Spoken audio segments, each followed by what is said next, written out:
esse é meu caminho, essa é minha marcha.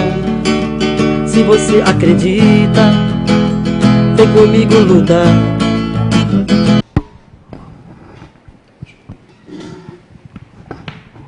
O que eu gostaria de saber, em primeiro lugar, esse senhor chamado Birajara,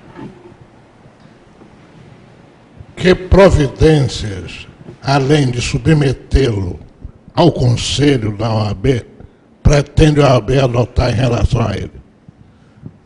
Vai processá-lo? E aí nós temos, ao mesmo tempo que nós temos, por conta da força institucional da OAB, do seu prestígio na sociedade, nós temos uma condição ampla de cobrar investigações, cobrar resultados, mas nós temos também, pelo fato de sermos uma entidade de advogados, nós temos as limitações que a lei nos estabelece.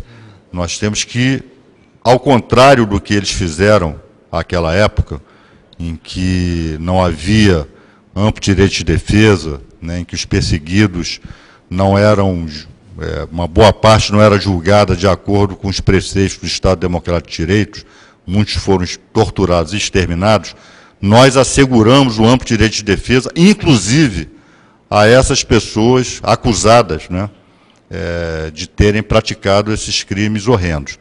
Então, será aberta um procedimento na Ordem dos Advogados do Brasil, onde o senhor Ubirajara será ouvido, né, e tudo aquilo que diz respeito à sua suposta ou real participação nesses episódios será debatido, né, serão sopesados, e esse processo ele pode ter um resultado no sentido, né, de entender que, pelo menos do ponto de vista da advocacia, no processo administrativo, o senhor Ubirajara efetivamente teve participação nesses fatos ou não, né?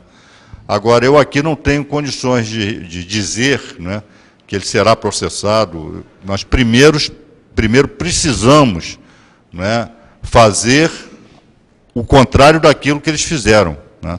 Nós vamos abrir um procedimento de acordo com as regras legais, com as normas da OAB, né, e o senhor Ubirajara será ouvido. E, a partir daí, nós tomaremos uma decisão. Aqui seria uma precipitação da minha parte dizer o que vai acontecer, o que vai deixar de acontecer. Certo? Boa tarde, doutor. É satisfação revê-lo. E eu estou pensando em fazer uma pergunta, mas parece que a sua resposta anterior já antecipou, que seria a respeito da participação da OAB no contexto da Comissão da Verdade. Até porque nós precisamos, hoje, estar com uma visão completa da história deste país, no sentido de que alguns aspectos jamais se repitam.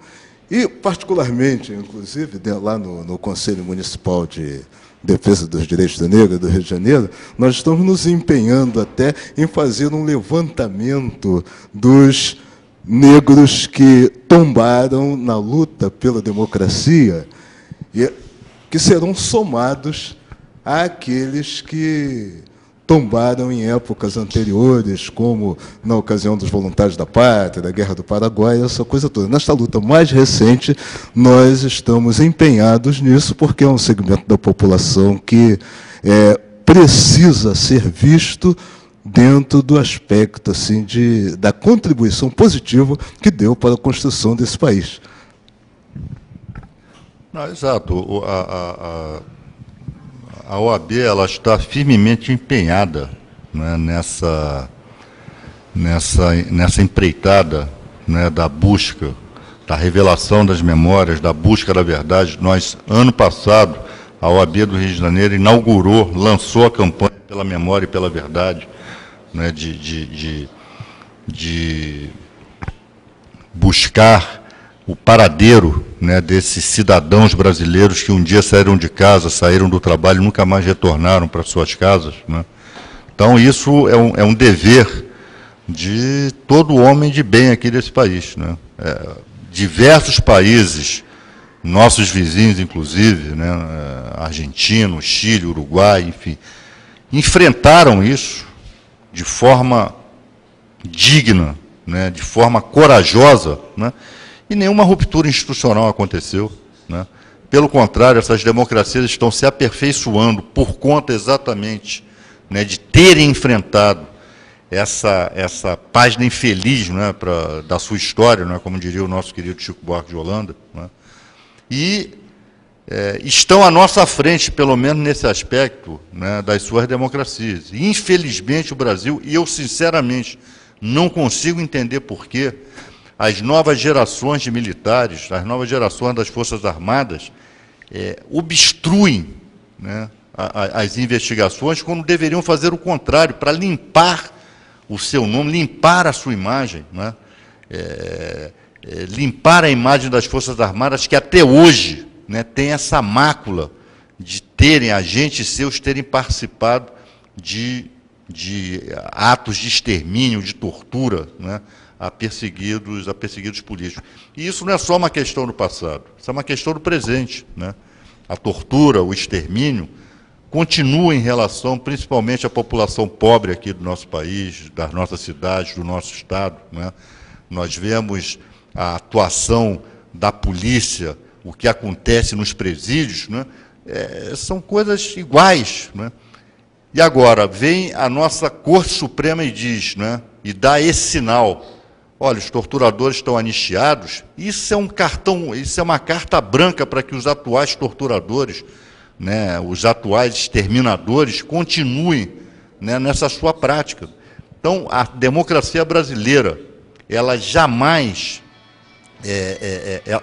enquanto isso, né, enquanto essa questão não for devidamente elucidada, né, a democracia brasileira, ela, por mais que ela tenha se desenvolvido, ela continuará tendo essa deficiência, né, para a sua plenitude, né? E isso tem reflexos, né? Basta que nós observemos o nosso dia a dia, o dia a dia das nossas cidades, né, para perceber que essa questão não é uma questão no passado, é uma questão no presente.